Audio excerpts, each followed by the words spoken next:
High high করা ছাড়া আর কোনো উপায় নেই রংপুর রাইডার্সের।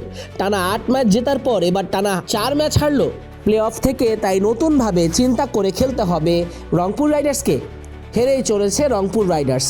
খুলনা টাইগার্সের জন্য জয়টা অত্যন্ত দরকার ছিল। নাঈম শেখকে ধন্যবাদ দিতেই পারে খুলনাবাসী। তার সেঞ্চুরিতে ভর করেই তো এত রানে টার্গেট দিয়েছে রংপুরকে। গ্লোবাল সুপার লিগ থেকে শিরোপা জিতে ফেরা রংপুর রাইডার্সের বিপিএল শুরুটা হয়েছিল স্বপ্নের মতো। নিজেদের প্রথম ৮ ম্যাচের সবকটিতে জিতে সবার আগে প্লে অফ নিশ্চিত করে 2017 সালের চ্যাম্পিয়নরা।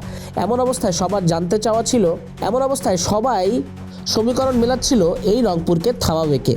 অথচ সেই রংপুরই যেন জিততে ভুলে গেছে। চট্টগ্রাম পর্বের শেষ ম্যাচে দুর্বার রাজশাহীর বিপক্ষে হারতে হয়েছিল তাদের। ঢাকায় ফিরে সেই রাজশাহীর বিপক্ষে আবারও হার। আগের ম্যাচে নুরুল হাসান সোহানরা জিততে পারেনি চিটাগং কিংসের বিপক্ষে। রাজশাহীর দেয়া কুফাটা অব্যাহত রইল খুলনা টাইগার্সের বিপক্ষেও। টানা ৪ ম্যাচ হেরে এলিমিনেটর খেলার শঙ্কায় রংপুর রাইডার্স। অথচ প্রথম কোয়ালিফায়ারে খেলা অনেকটাই নিশ্চিত ছিল তাদের। চিটাগং কিংস শেষ 2 ম্যাচে জিতলে 2 থেকে পয়েন্ট টেবিলে 3-এ নেমে যাবেন সোহানরা। রংপুরকে 46 রানে হারিয়ে নিজেদের সেরা 4-এ যাওয়ার পথটা সুগম করেছে খুলনা। 10 পয়েন্ট নিয়ে 4-এ থাকা খুলনা শেষ ম্যাচে ঢাকা ক্যাপিটালসকে হারাতে পারলেই প্লে অফ নিশ্চিত হবে মেহেদী হাসান মিরাজদের।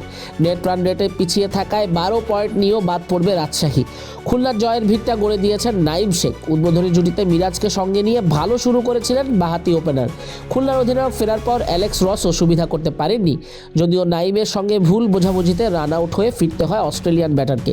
তবে নাঈম পরবর্তীতে যা করেছেন তা দেখে হয়তো রস নিশ্চিতভাবেই খুশি হয়েছেন। শুরুতে দেখে শুনে ব্যাটিং করলেও সময় বেড়ে যাওয়ার সঙ্গে সঙ্গে দ্রুত রান তুলেছেন নাঈম শেখ। রংপুরের অগোছালো বোলিংয়ের বিপক্ষে 4 ছক্কায় 33 বলে হাফ সেঞ্চুরি করেছেন তিনি। দুর্দান্ত ব্যাটিংয়ে বাঁহাতি ওপেনার সেঞ্চুরি ছুঁয়েছেন 55 বলে মোহাম্মদ সাইফুদ্দিনের উপর ঝড় তুলে। একই বল করলেন সাইফুদ্দিন, একাই 55টা রান খরচা করেছেন। নাঈম শেষ পর্যন্ত অপরাজিত ছিলেন 111 রানে। ক্যামিও ইনিংসে 220 রানের পুঁজি পেতে অবদান রাখেন 14 বলে 29 করা মাহিদুল ইসলাম অঙ্কন। 221 রানের লক্ষ্য তাড়ায় শুরু থেকে নিয়মিত বিরতিতে উইকেট হারাতে থাকে বসুন্ধরা গ্রুপের রংপুর রাইডার্স। পাওয়ার প্লে শেষের আগেই সাজঘরে ফেরেন তৌফিক খান তুষার, সাইফ হাসান।